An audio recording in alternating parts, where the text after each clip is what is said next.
Alors la première dame puissante, la dame providentielle, c'est bien entendu la mère, Yolande d'Aragon.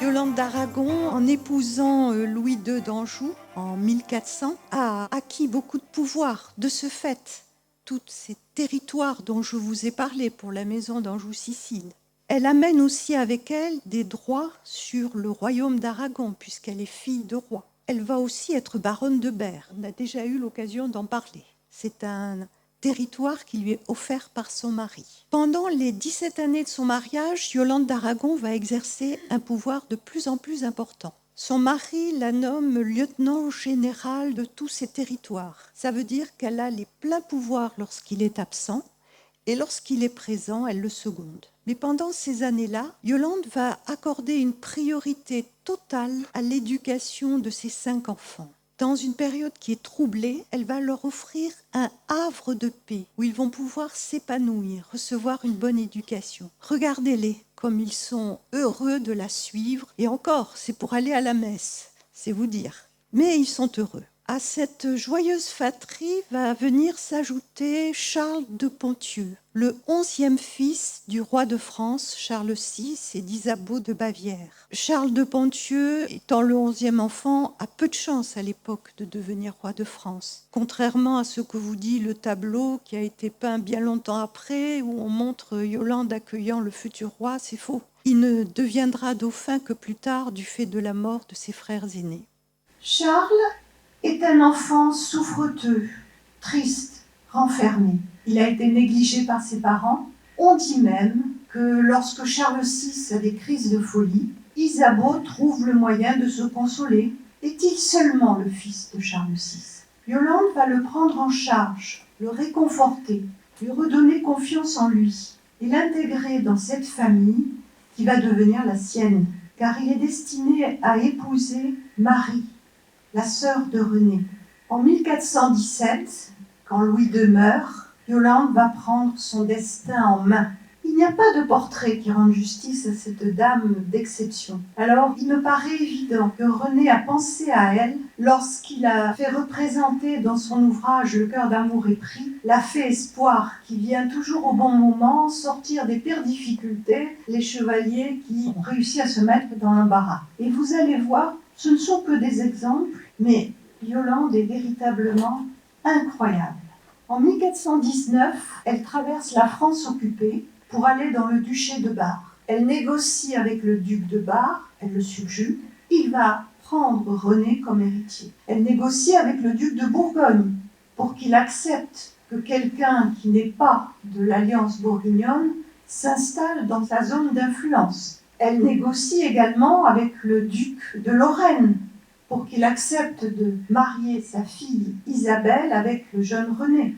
Et il faut aussi négocier avec l'empereur germanique pour qu'il accepte à des conditions précises qu'il va fixer un mariage transfrontalier entre l'Empire germanique et la France. Yolande va continuer à suivre avec beaucoup d'attention son fils bien-aimé, mais elle doit le laisser sur place. En 1420, après le traité de Troyes, c'est elle, c'est Yolande d'Aragon qui remporte la victoire de Baugé au nord d'Angers. Elle a mobilisé tous les Angevins avec le système de l'Ost. Elle est aussi allée chercher l'aide du roi d'Écosse qui s'allie à elle. Grande victoire qui stoppe l'avancée anglaise. Et en 1422, elle marie sa fille avec Charles VII. C'est-à-dire qu'alors que tout le monde doute de ce dauphin improbable, elle manifeste publiquement son soutien et elle va aller trouver tous les seigneurs des environs pour les convaincre de rallier Charles VII. 1423, le fils aîné de Yolande remporte des succès en Sicile. Trop de succès pour le roi d'Aragon, Alphonse V, un petit cousin de Yolande. Alors Alphonse V décide le sac de Marseille. C'est un désastre absolu. Tout est pillé, saccagé, brûlé, dévasté, les gens massacrés. C'est un désastre si important que la population, les survivants, n'osent plus revenir sur les ruines fumantes de Marseille qu'ils veulent abandonner. Que fait Yolande? Elle prend un édit royal en tant que reine de Sicile. Dans cet édit, elle ordonne aux habitants de revenir, sous peine de voir tous leurs biens saisis.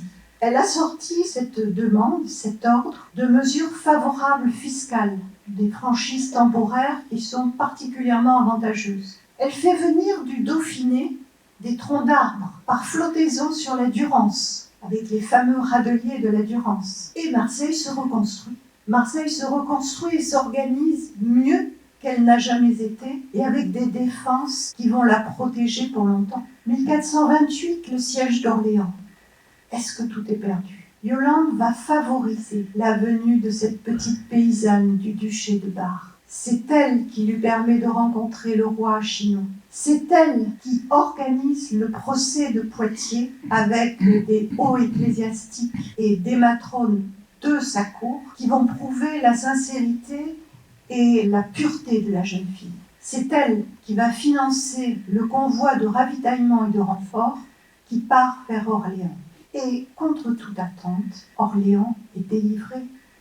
Dieu est du côté des Français. Cette légitimité va leur donner la force de réagir. Yolande fait partie de ceux qui privilégient la réconciliation avec les Bourguignons. Elle va être un des principaux artisans du traité d'Arras. Plusieurs des actes de ce traité portent sa signature. Ça encore, c'est quelque chose que l'on oublie. Et elle y a beaucoup de mérite, parce qu'en 1931, Jeanne d'Arc a été brûlée, que son fils René est prisonnier des Bourguignons, que son fils aîné meurt en 1934, mais elle ne renonce pas.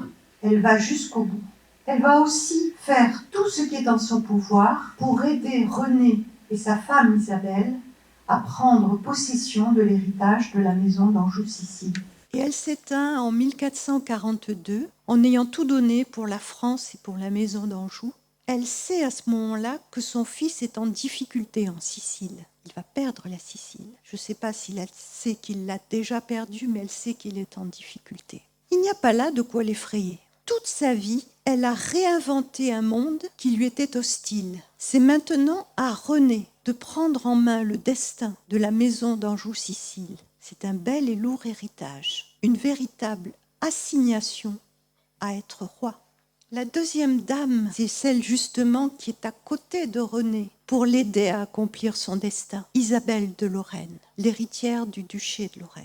L'alliance entre Isabelle et René est une alliance qui est fondée sur un soutien mutuel. C'est une alliance équilibrée et bénéfique pour chacun d'entre eux. René est une pièce rapportée dans le duché de Bar. Il n'y connaît personne. Il est du côté de l'ouest, il vient à l'est et plus ou moins en terrain ennemi. L'appui de la puissante maison de Lorraine va l'aider à prendre racine dans ses duchés et à trouver sa voie. Isabelle est une demoiselle. Et quand une demoiselle hérite d'un duché aussi puissant que le duché de Lorraine, il est évident qu'il se trouve toujours un cousin pour être convaincu qu'il serait un bien meilleur duc de Lorraine qu'elle, pour la simple et excellente raison qu'il est un homme. La présence de René aux côtés d'Isabelle va légitimer sa position. Le duché de Lorraine revient à un couple, pas à une dame isolée. Isabelle est plus forte par la présence de René. Et puis, les deux jeunes gens qui grandissent sous la protection des ducs de Bar et de Lorraine, ils sont pleins de vie.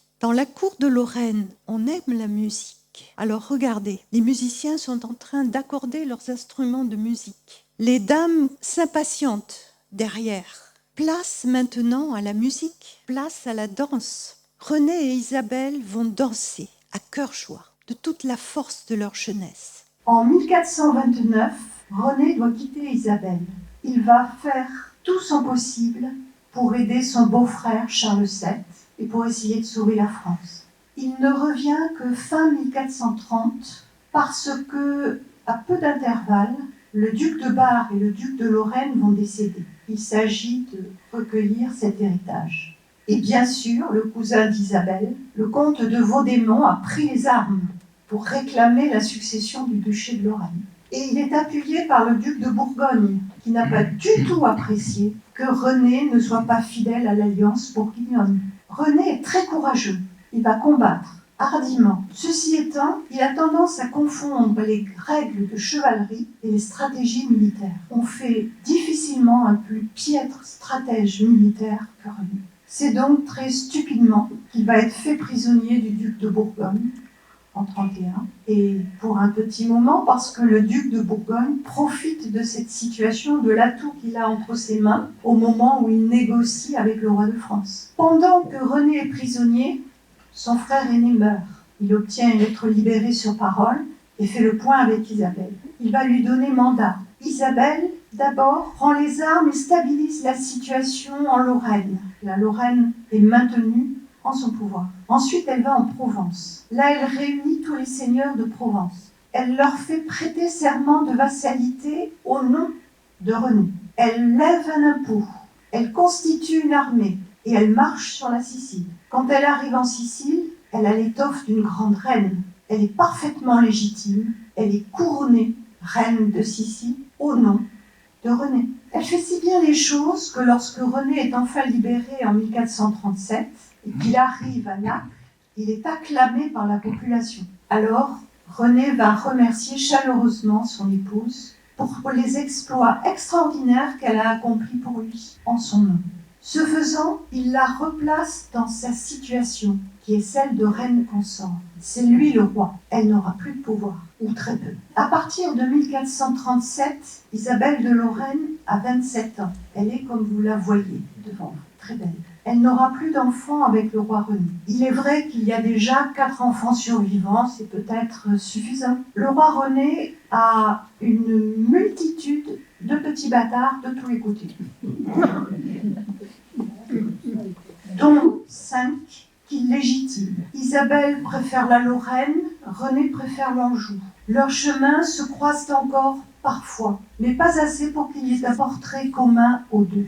En 1453, Isabelle s'éteint d'une maladie de langueur. Pendant ce temps, René est en train de fêter avec Charles VII les victoires sur les Anglais. Il accourt, pleure, il est très malheureux de la disparition d'Isabelle qui a été importante dans sa vie. De 53 à 54, René va réaliser dans les moindres détails la sépulture qu'il partagera dans 27 ans, il n'est pas pressé, avec Isabelle. L'affreux cadavre grimaçant est censé représenter les vanités du monde. Heureusement pour nous, il a été détruit à la Révolution française. On n'en a que des évocations. De 53 à 54, René va tenter et rater une nouvelle expédition militaire en Sicile. Très coûteuse expédition. René va faire 2 petits bâtards supplémentaires et il va préparer et célébrer ses noces avec Jeanne de Laval.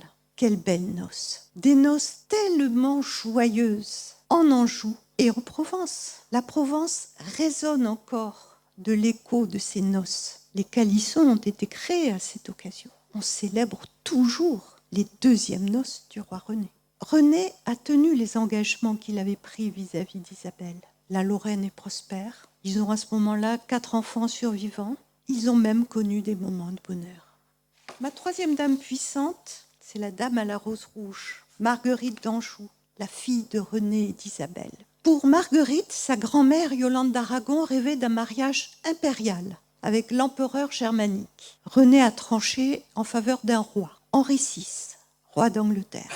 Henri VI est doublement roi, car comme il est le fils du vainqueur d'Azincourt, il a été couronné roi de France à la cathédrale Notre-Dame de Paris. Henri VI est faible, pieux. Il est incapable d'affronter une situation de crise. Dès que les choses lui échappent, il se réfugie dans la prostration, une forme de folie. Marguerite, dont les noces ont été si bien célébrées en 1945 donc à Nancy, il y a déjà des murmures qui la concernent, des murmures du côté anglais. Certes, son père est roi, mais c'est un roi sans royaume. Et il n'a même pas la décence de donner à sa fille la dot que tout bon fermier anglais aurait donnée à la sienne. C'est contraire à tous les usages. Les noces de Marguerite ont été luxueuses à Nancy en 1445. Le roi d'Angleterre était représenté par le duc de Suffolk. Le trousseau de la mariée, c'est une pure merveille. Le cortège nuptial, n'en parlons pas. Mais on présente la note au roi d'Angleterre. Henri VI est ravi de sa belle épouse. Pour lui, elle amène la paix avec la France. Mais il aurait apprécié qu'elle lui coûte un petit peu moins cher. Il y a pire. Le roi René réclame au roi d'Angleterre le retour des terres occupées par les Anglais. Certes, Yolande d'Aragon a arrêté les Anglais à Baugé, mais ils sont allés jusqu'à Baugé. Ça signifie qu'ils occupent une bonne partie du Maine et un tout petit peu du nord de l'Anjou. Les Anglais sont ulcérés par cette demande.